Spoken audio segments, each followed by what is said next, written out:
Yesus yang penuh dengan Roh Kudus kembali dari Sungai Yordan, lalu dibawa oleh Roh Kudus ke padang gurun. Di situ ia tinggal 40 hari lamanya dan dicobai iblis. Selama di situ, ia tidak makan. Dan sesudah waktu itu, ia lapar. Berkatalah iblis kepadanya, "Jika engkau anak Allah, suruhlah batu ini menjadi roti." Jawab Yesus kepadanya, "Ada tertulis, manusia hidup bukan dari roti saja."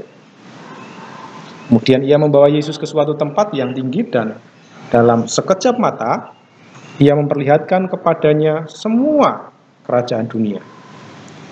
Kata iblis kepadanya, "Segala kuasa itu serta kemuliaannya akan kuberikan kepadamu, sebab semuanya itu telah diserahkan kepadaku, dan aku memberikannya kepada siapa saja yang kukehendaki. Jadi jikalau engkau menyembah aku, seluruhnya ini akan menjadi milikmu." Tetapi Yesus berkata kepadanya, "Ada tertulis, engkau harus menyembah Tuhan Allahmu, dan hanya kepada Dia sajalah engkau berbakti." Kemudian ia membawa Yesus ke Yerusalem dan menempatkan dia di hubungan bait Allah, lalu berkata kepadanya, "Jikalau engkau anak Allah, jatuhkanlah dirimu dari sini ke bawah. Sebab ada tertulis, mengenai engkau, ia akan memerintahkan malaikat-malaikatnya untuk melindungi engkau. Dan mereka akan menentang engkau di atas tangannya, supaya kakimu jangan terantuk kepada batu." Saudara, Injil mencatat bahwa tindakan Yesus yang pergi ke padang gurun itu atas pimpinan Roh.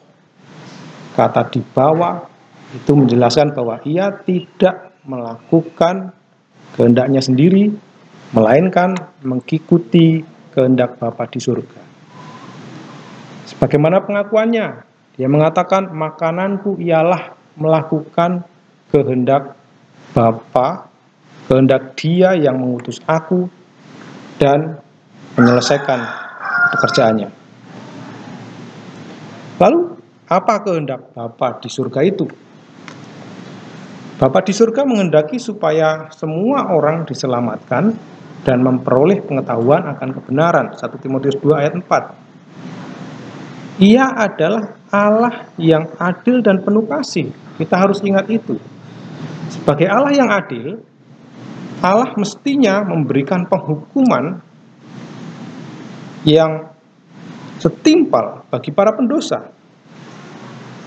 Tetapi sebagai Allah yang penuh kasih, Ia telah menyatakan belas kasihan untuk menyelamatkan orang berdosa. Untuk karya penyelamatan ini, Allah mengutus Yesus Kristus yang harus menanggung banyak penderitaan dan ditolak oleh tua-tua, imam-imam kepala, dan ahli-ahli Taurat.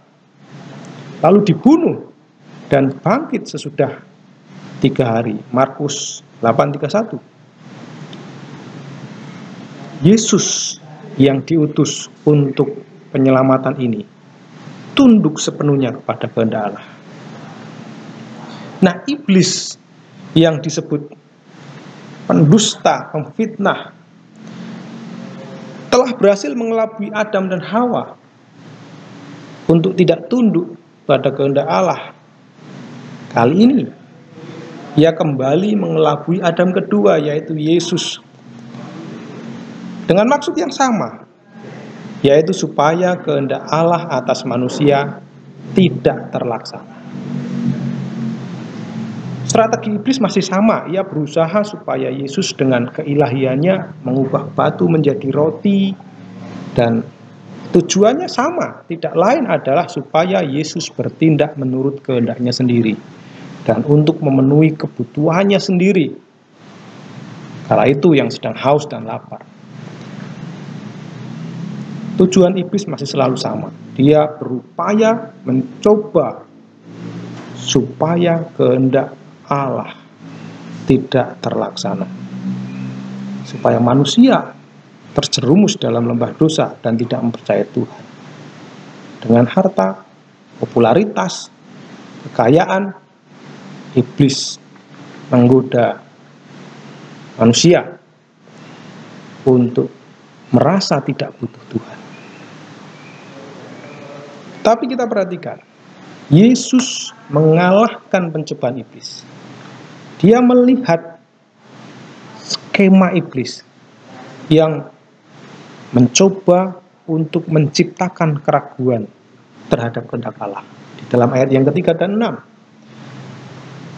Yesus juga tahu skema iblis itu selalu memberikan petunjuk yang salah. Dan dia mencoba untuk membuat kita salah menerapkan kitab suci. Lalu iblis selalu terus mengambil jalan pintas untuk kehendak Tuhan tidak terjadi atas kita.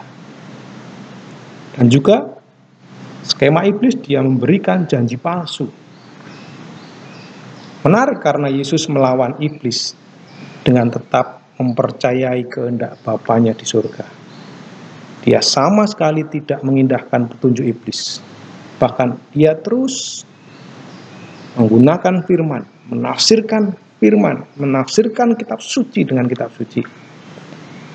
Dan yang paling penting adalah dia berjalan seturut dengan kehendak Tuhan atas dirinya. Tuhan Yesus memenangkan pencobaan untuk kita yang tidak berdaya atas pencobaan itu. Amin.